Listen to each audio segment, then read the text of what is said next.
Monte Casa de Arte, el atelier de Nico Anún, hoy para hablar un ratito sobre economía popular, cómo la mira, cómo la estudia la universidad desde distintos proyectos, y vamos a hablar con Alejandra Agustinho, que es socióloga y que se viene dedicando al tema de las cadenas de valor en relación a la economía popular. Lo hace desde su cátedra de Economía Popular en la Facultad de Ciencias Económicas, pero también desde distintos proyectos y hace mucho tiempo. Ya nos cuenta un poco más. Gracias por venir. Bueno, no, gracias por la invitación. Bueno, no, pensaba que en este nuevo formato de Domingo 7, en estas entrevistas que hacemos, nos interesa tratar de mirar un poco qué pasa con la economía popular. Y desde el año pasado veníamos pensando, bueno, ¿qué pasa con la universidad? Hay cierto movimiento en la economía popular, la provincia tiene una secretaría de economía popular, se hacen capacitaciones, distintas actividades.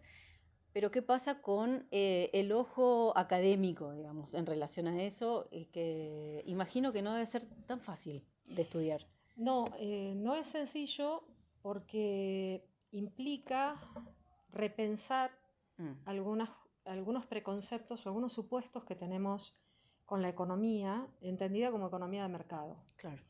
Entonces, digamos, la materia es economía social y nosotros lo que trabajamos en realidad son más las diferentes formas asociativas que se van presentando en estas estrategias de Ujú. organización. ¿Cuál es la cuestión que se presenta en términos estructurales? En general, los estudiantes de ciencias económicas, porque para nosotros es un objetivo importante, tienden a mirar la economía como economía de mercado. Entonces, la materia centra mucho toda la reflexión acerca de qué implica economía, Claro. lo que se llama a veces una economía sustantiva, esto es, la economía de mercado es una forma de economía, pero Mm, las sociedades despliegan formas económicas particulares. Esa es una cuestión que hace que tengamos que revisar una cantidad de preconceptos que nos corren de la idea de capital y trabajo mm, o de empresa, claro. productividad, eficiencia, etc.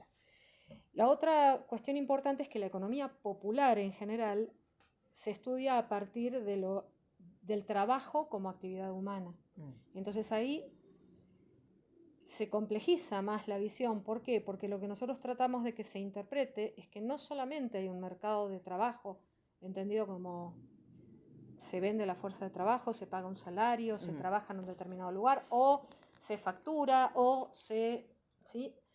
Sino que lo que hay es una cantidad de actividades que generan un producto económico y que tienen que ver con la satisfacción de necesidades. Entonces esto cambia las unidades de análisis y mm. cambia las maneras de analizar el trabajo.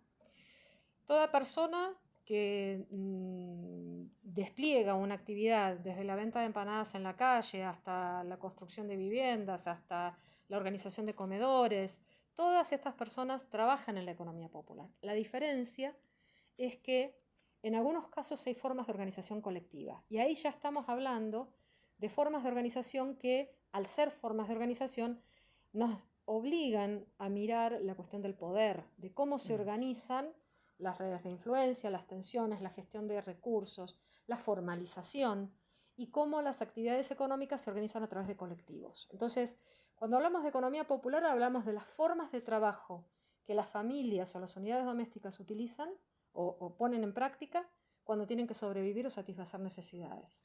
Ahora, cuando hablamos de economía social o de economía solidaria, estamos hablando de formas organizativas. Y estamos hablando de como, de la vinculación entre las personas como una cosa fundamental. Es que es fundamental porque, por ejemplo, nosotros trabajamos en investigación dentro de la facultad y a partir de entre los años 23 y 24 en un proyecto interdisciplinario con el tema de las cadenas de valor de carne de llama, o lo que llamamos las carnes Sí. andinas. Y esto supone una visión mucho más compleja simplemente que la cuestión organizativa. ¿Por qué? Porque nosotros hablamos, por ejemplo, de mercados de proximidad. ¿Cómo trabajamos la cadena de valor? Entendiendo que un mercado es una relación social primero Ujú. y luego se convierte en una Claro. relación mercantil, monetaria, de producto, de excedente, de riqueza, pero primero es una relación social. Entonces todo mercado de proximidad tiene un esquema de gobernanza, una idea de cómo se articula, cómo se institucionaliza la manera de resolver conflictos, de regular intereses, o sea, todo lo que tiene que ver con la organización e institucionalización de un mercado. Eso por un lado. Y además está en esto la perspectiva de cadena de valor, que nosotros no la incorporamos desde la visión, digamos, tomamos en cierta medida la visión Porter, la tradicional de cadena de valor, que es algo que se ha trabajado mucho, entendiendo las cadenas de valor globales de competitividad empresarial. Nosotros pensamos las cadenas de valor como una metodología específica que nos permite analizar cómo se está produciendo, qué eslabones productivos efectivos hay en una cadena, pero a la vez nos permite analizar cómo desde la demanda siempre cada eslabón tiene necesidades a ser cubiertas por una oferta. Claro. Por lo cual no siempre es un producto económico en el sentido clásico, o en el sentido que todos entendemos. Y esto genera una cantidad de preguntas diferentes y mucho más enriquecedoras que tienen que ver con cómo se satisfacen necesidades. Por lo cual, pensar la cadena de valor desde ahí nos corre un poquito del eje de la productividad, de la eficiencia como tal, ¿sí? Y las herramientas de trabajo de quienes participan de estos proyectos de investigación también son otras, son diferentes. Se trabaja fundamentalmente con talleres, obviamente con análisis estadísticos, con análisis de cadena de valor. Nosotros analizamos todo lo que tiene que ver con la sistematización de la información productiva, digamos, dónde se te ubica en el Código Universal de Clasificación de Actividades. Todo lo que es el manejo de información formal también se trabaja. Pero partimos de la base de que todos los actores son competentes y que todos los actores construyen sentido desde un lugar valioso. Y acá es una fuerte discusión, porque la academia siempre plantea que bueno, los costos hay que sacarlos como los sacamos en ciencias económicas. Y no entendemos, o a veces no terminamos de dimensionar, la complejidad de factores que juegan, por ejemplo, en la definición de los costos en la producción de un manejo de una tropa de llamas o de un manejo de multirrodeo en un ambiente tan hostil para nosotros como es el de la puna. Entonces empezamos a meter con buena voluntad pero con malos resultados cuestiones que en realidad no nos dan respuestas. Entonces hay que ser muy cuidadosos y muy respetuosos y jerarquizar los modos de mirar de los otros actores, la construcción del tiempo, la construcción del espacio, cómo interpretan las relaciones, cómo interpretan la inversión, cómo interpretan la vuelta de lo invertido. Entonces, bueno, hay una cantidad de factores que es importante trabajarlos, en donde lo que entendemos por economía y lo social nunca van disociados. ¿Sí?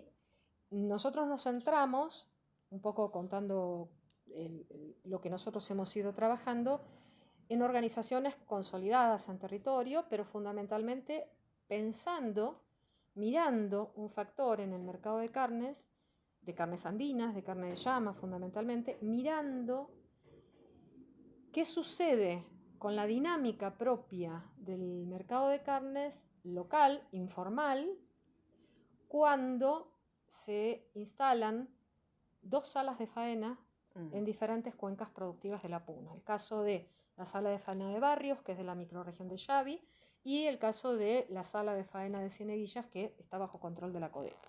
En los 2 casos tenemos estructuras institucionales diferentes, dinámicas de gobernanza distintas, entornos productivos y territorios con características diferentes. O sea, esto es lo que nosotros vamos mirando. Y a la vez tenemos que mirar quiénes son los demandantes de ese producto.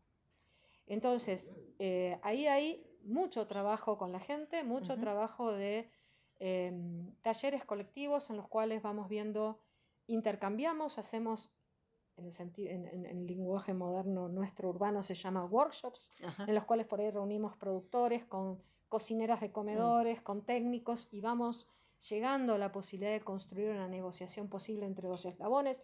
O sea, hay una dinámica de articulación entre actores que por lo general no se conocen para que puedan conocer ambos sus necesidades, posibilidades y limitaciones.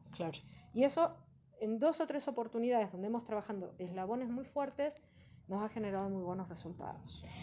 Pensaba 2 cosas. Por un lado, ¿qué pasa en estas investigaciones con esa pata estatal, que es, en el caso de Jujuy, la Secretaría de Economía Social Popular. y Popular.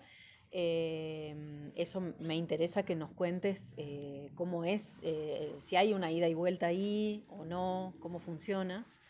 Sí, en realidad con la Secretaría se trabaja en términos, sobre todo ellos tienen una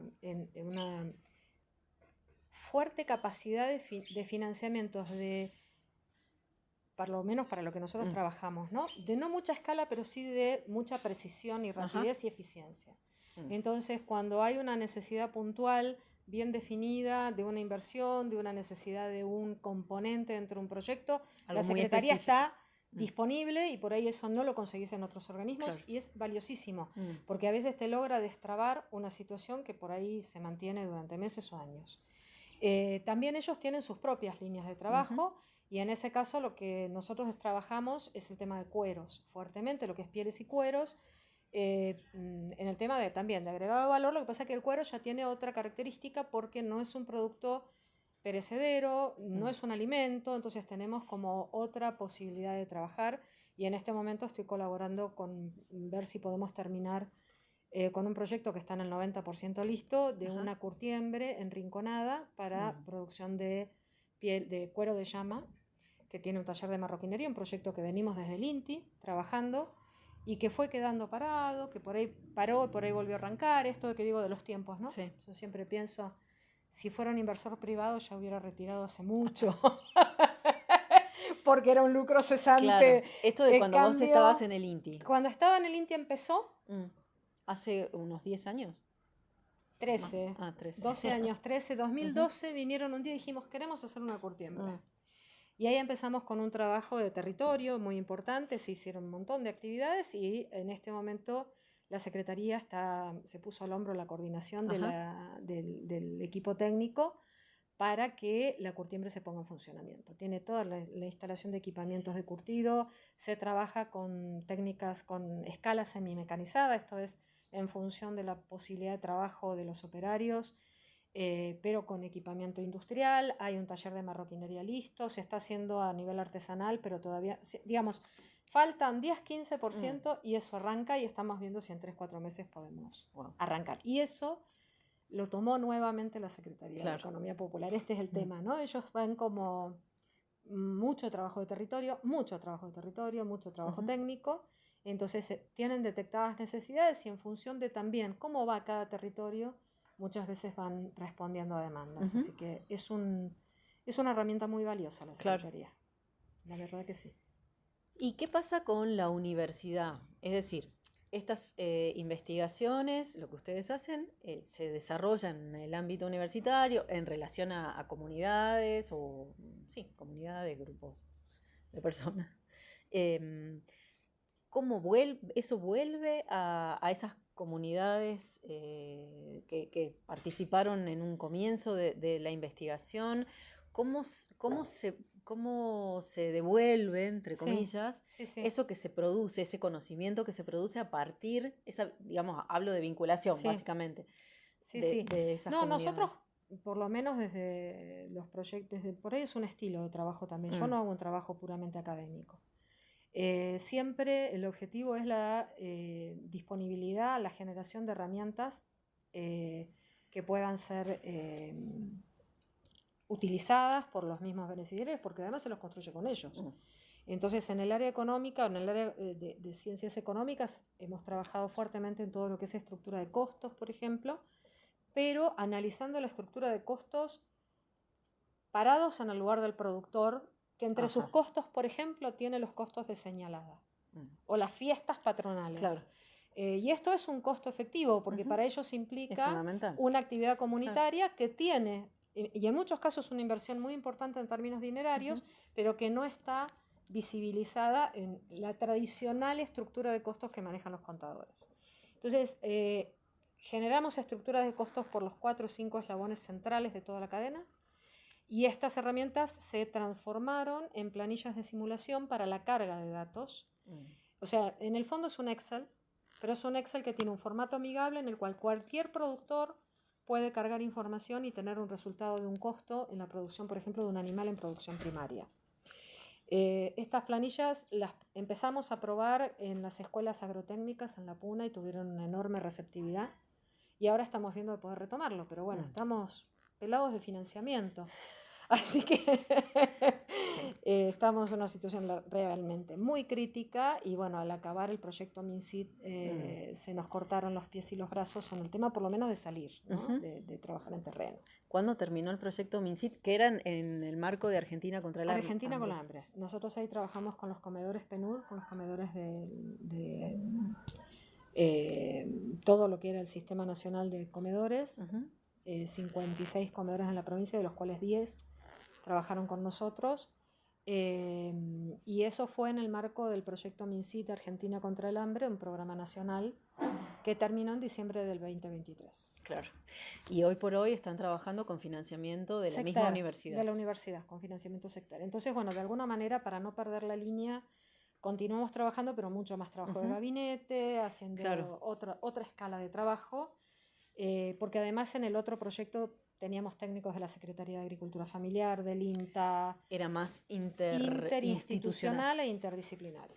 El mismo programa, el PNUD, trabajaba fuertemente con nosotros, así que ahí hay una escasez de recursos en el sentido de que ahí teníamos recursos a potenciar.